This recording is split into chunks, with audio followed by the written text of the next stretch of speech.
Buddha warns you about 4 toxic people ruining your life. In the ancient kingdom of Kosala, the Buddha sat in quiet contemplation, observing the complex relationships unfolding around him. He noticed a pattern: certain individuals, despite their outward appearance of kindness and support, brought destruction into the lives of those they claimed to care for. Over time, he identified 4 distinct types of people who, if allowed too much influence, could ruin lives. These insights, preserved for over 2.500 years, remain shockingly relevant today. In a world where personal and professional relationships dictate our success, well-being, and emotional resilience, recognizing these toxic personalities is not just useful, it's essential. Whether in the workplace, on social media, or within our closest circles, we all encounter variations of these 4 types. The Buddha did not merely warn about their existence. He provided strategies for identifying them and protecting ourselves. This expanded exploration will not only detail the Buddha's original teachings but will also incorporate modern psychological insights, real-world examples, and strategies for handling such individuals. If you have ever felt manipulated, betrayed, or held back by someone close to you, this knowledge may reshape how you view relationships. Type 1. The false friend, the mask of friendship. Imagine yourself in a crowded marketplace, where merchants exchange goods and banter fills the air. Among them walks a man whose trade is not in silk or spices but in words crafted to manipulate and ensnare. The Buddha identified such individuals as Mittapatirapaka, false friends who wear the mask of companionship while secretly pursuing selfish aims. In our lives, we often encounter individuals who seem genuine at first glance. They laugh with us, offer words of encouragement, and present themselves as allies. Yet beneath the surface, their motives are not rooted in sincerity but in self-interest. The Buddha's teachings warn us against such people, emphasizing the importance of discernment in relationships. A false friend does not openly declare their intentions, rather, they weave an illusion of loyalty, only to abandon us when circumstances no longer serve their needs. Characteristics of a false friend. 1. They take more than they give. A false friend is someone who appears generous but only when it benefits them. They may offer small favors, but their underlying expectation is a much greater return. This can be seen in personal relationships where one person constantly drains another's energy, time, or resources while offering little in return. A classic example is a friend who frequently borrows money, always promising repayment but never following through. Their friendship is transactional, and their generosity is a facade designed to secure future benefits. The Buddha taught that true generosity comes without expectation. A real friend gives freely, without keeping a hidden tally of what they are owed. 2. They associate out of convenience. A false friend's loyalty is fleeting. They are present in times of abundance and success but disappear when hardship strikes. Their commitment is conditional, dictated by their own interests rather than genuine care. Consider the corporate world, where colleagues build relationships based on status and influence. Someone may seem like a close ally while you hold a position of power. But once you lose your influence, they no longer see value in maintaining the connection. This aligns with the Buddhist principle of impermanence, anicca. Everything in life, including relationships, is subject to change. A wise person learns to recognize those who are present only for personal gain and does not become attached to their approval. 3. They make grand promises but rarely deliver. False friends often speak in grandiose terms, making sweeping promises to help, support, or stand by you. Yet when the moment of truth arrives, their words hold no weight. This can be seen in the world of business, where deceptive partners make enticing offers, only to back out when their own interests are at stake.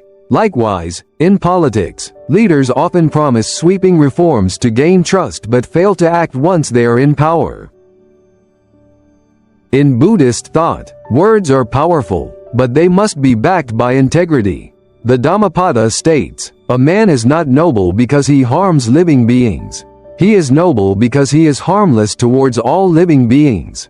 True friendship, like nobility, is proven through action, not empty words.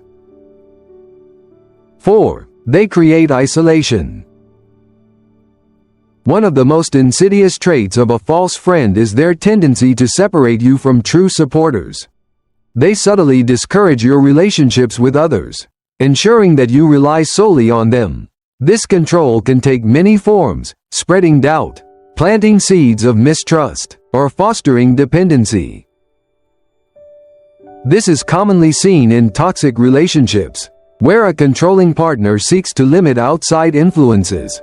In extreme cases, cult leaders use this very tactic, persuading followers to cut ties with family and friends so they can wield complete influence. Buddhism teaches the importance of the kalyana mitta, the noble friend.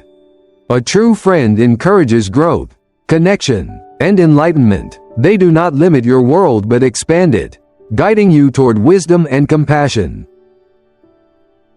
False friendship in the modern world.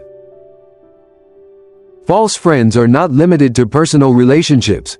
They exist in many aspects of modern society.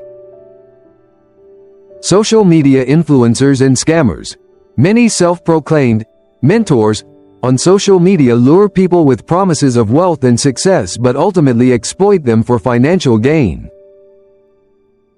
Workplace opportunists. Some colleagues seem friendly, but their kindness is a strategy to climb the corporate ladder at your expense. Manipulative partners. In relationships, false partners may shower affection early on but withdraw it once they achieve control. Type 2. The empty promiser. All talk, no action. In every society, we encounter individuals who seem filled with ambition and vision. They speak eloquently about their grand ideas, promising change, innovation, and success. However, despite their enthusiasm, they remain stagnant. The Buddha referred to this type as Vakaya Parama, those who are supreme in speech but deficient in action. Unlike the false friend, Mitta Patirapaka, who deceives for personal gain, or the secret enemy, Patirapaka Mitta, who harbors hidden malice, the empty promiser does not necessarily intend harm. Yet, their inability to follow through creates disappointment, frustration, and lost potential, not only for themselves but also for those who believe in them. How to recognize an empty promiser. 1. They speak in grand visions but lack execution. Empty promisers often paint magnificent pictures of the future. They talk about groundbreaking business ventures, ambitious personal transformations, or radical societal changes. Yet, these remain mere words, never materializing into reality. In the modern world, we see this behavior in individuals who frequently declare their intentions to start a business, write a book, or master a new skill, yet, year after year, they remain in the same place. They derive satisfaction from the idea of success rather than the effort required to achieve it. The Buddha taught that action, not mere speech, leads to transformation. In the Dhammapada, he said, "A man is not learned simply because he speaks much. He who is patient, free from hatred and fear, he is truly learned." True wisdom and accomplishment stem from discipline and perseverance, not from endless proclamations. 2. They are enthusiastic in the beginning but fade quickly. An empty promiser's energy is highest when their vision is fresh. They may excitedly share their plans, invest in initial preparations, and even inspire others with their enthusiasm. However, As soon as real effort is required, their passion diminishes. This is evident in people who frequently start new projects, joining the gym, enrolling in courses, or initiating ambitious goals, only to abandon them when faced with difficulties. In Buddhism, this aligns with the concept of sankhara dukkha, the suffering that arises from impermanence and instability. The restless mind constantly seeks novelty, but without commitment, no real progress is made. The Buddha encouraged perseverance, teaching that true growth requires sustained effort beyond the initial excitement. 3. They blame external factors for their inaction. Rather than taking responsibility for their lack of progress, empty promisers frequently blame external circumstances. They cite unfavorable conditions, lack of resources, or the actions of others as reasons for their failure. I was going to start my business, but the economy is bad. I wanted to write my book, but I didn't have the perfect environment. I planned to meditate daily, but my schedule was too busy. This victim mindset keeps them trapped in inaction. The Buddha taught that while external conditions do play a role, true determination comes from within. In the Majjhima Nikaya, he stated, "One is one's own refuge. Who else could be the refuge?" Taking ownership of one's actions, rather than making excuses, is the key to overcoming stagnation. 4. They live in a cycle of self-deception. Perhaps the most dangerous aspect of an empty promiser is that they often believe their own words. They become intoxicated with their potential, mistaking their declarations for actual progress. This is similar to a person who speaks of enlightenment but never meditates, or someone who reads about mindfulness yet does not practice it. Their knowledge remains theoretical, never transforming into wisdom. The Buddha warned against self-deception, emphasizing that real change requires bhavana, cultivation through practice. In the Sutta Nipata, he said, "As a beautiful flower that has color but lacks fragrance, so are words spoken but not acted upon." The empty promiser in the modern world. Empty promisers exist in many areas of life. Politicians and leaders, making grand promises during elections but failing to deliver meaningful change. Personal relationships, friends or partners who repeatedly vow to change but continue old habits. Workplace and career, employees or managers who claim they will improve productivity but never take action. Social media and self-image, influencers who preach success and motivation yet fail to embody their own advice. This pattern creates a society where words lose value, and trust is eroded. Type 3. The secret enemy, hidden resentment. Among the most dangerous individuals are those who conceal their true intentions behind a mask of friendship. Unlike the open adversary, whose hostility is apparent, the papamitta, the secret enemy, harbors resentment in the shadows. Their outward demeanor may seem warm and supportive, but beneath it lies jealousy, rivalry, and deceit. These individuals often emerge in both personal and professional settings, disguising their ill intentions under the pretense of care and concern. The Buddha warned against such individuals, urging mindfulness in recognizing actions over words. A secret enemy does not attack directly, instead, they slowly erode trust, confidence, and relationships from within. Signs of a secret enemy. 1. They disguise criticism as concern. One of the most subtle ways a secret enemy operates is by offering helpful advice that is, in reality, designed to plant doubt. Their words are carefully chosen to appear supportive while simultaneously undermining confidence. For example, A colleague might say, "Your idea is interesting, but I don't think upper management will take you seriously. Maybe you should reconsider." Or a so-called friend might remark, "I love that you're trying to start a business, but isn't it a little risky for someone like you?" Such comments create uncertainty and hesitation, subtly discouraging progress. The Buddha advised that wise individuals should discern between genuine guidance and disguised discouragement. As the Dhammapada states, "Do not associate with evil companions. Do not seek the fellowship of the vile. Associate with the good and noble ones." True friends uplift and inspire, whereas secret enemies slowly corrode self-belief. 2. They share private information. A secret enemy often pretends to be a trusted confidant, encouraging others to open up about their struggles, fears, and vulnerabilities. However, rather than keeping these conversations private, they later use this information for manipulation or betrayal. For instance, in the workplace, a deceptive coworker might sympathize with a peer's frustrations about management, only to later leak these comments in a way that damages their reputation.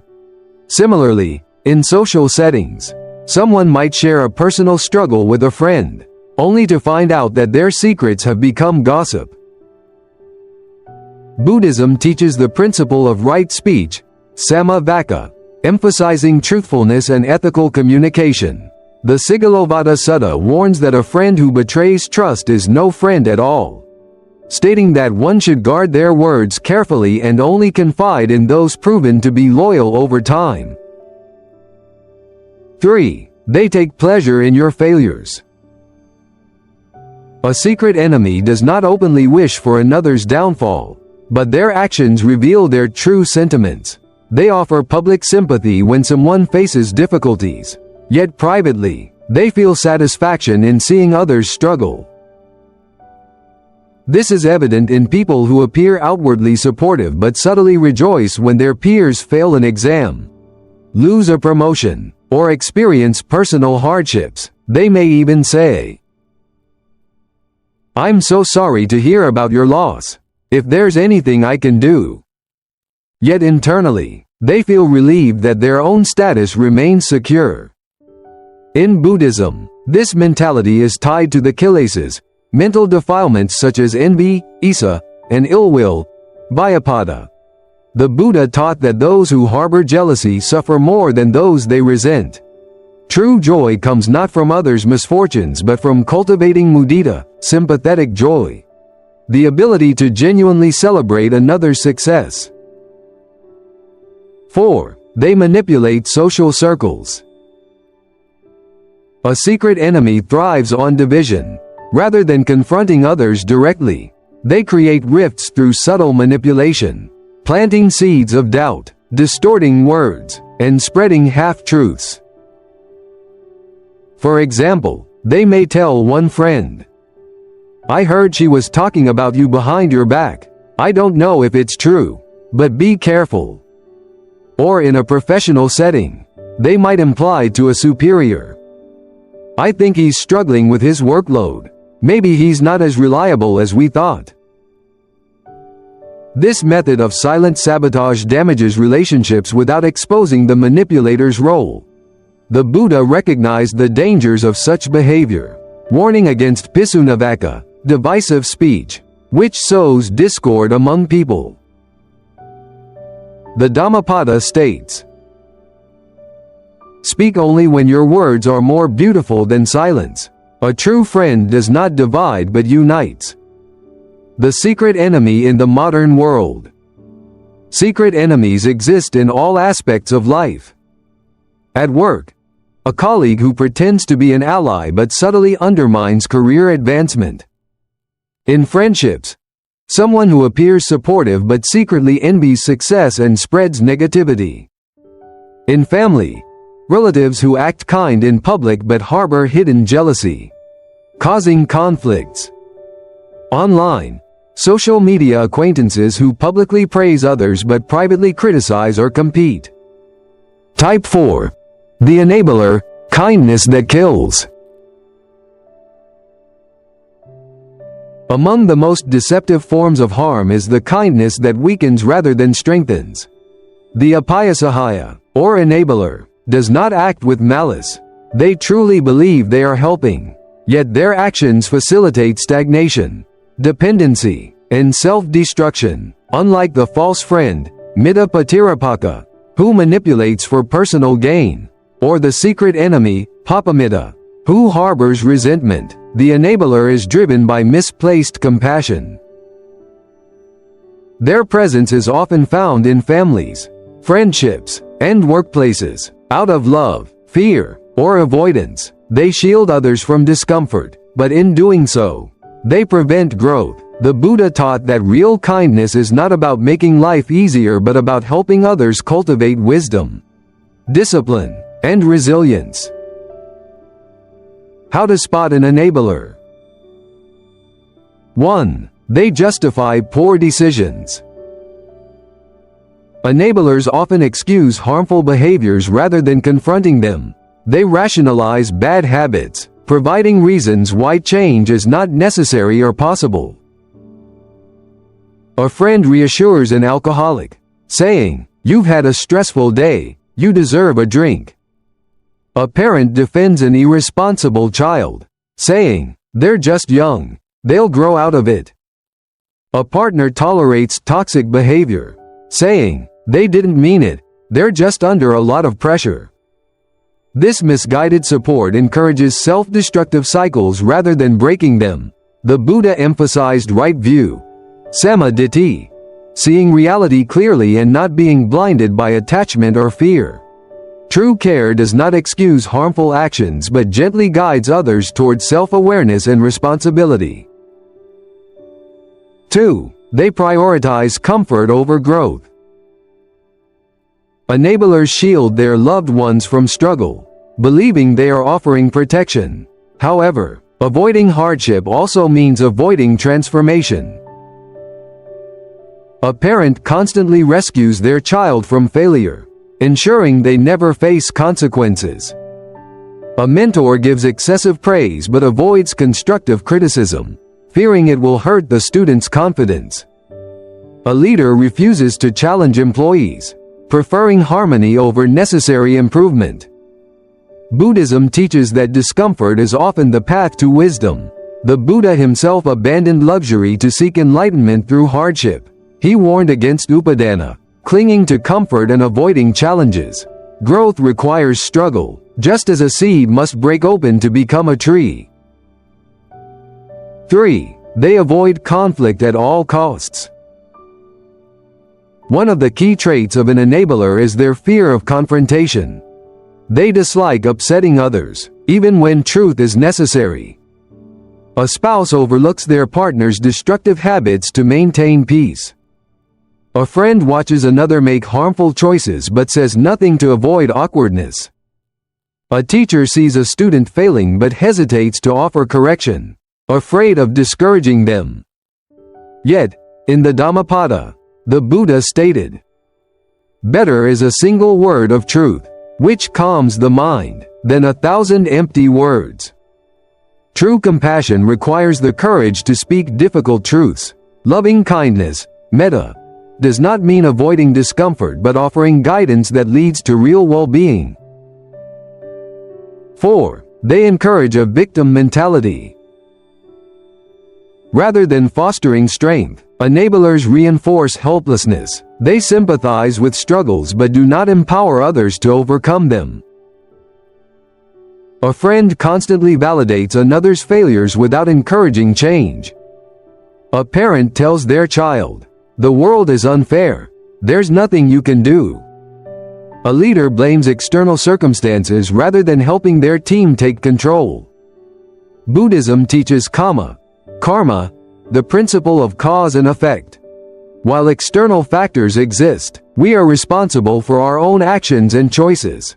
The Buddha advised cultivating viriya, effort and determination, rather than surrendering to circumstances. The enabler in the modern world.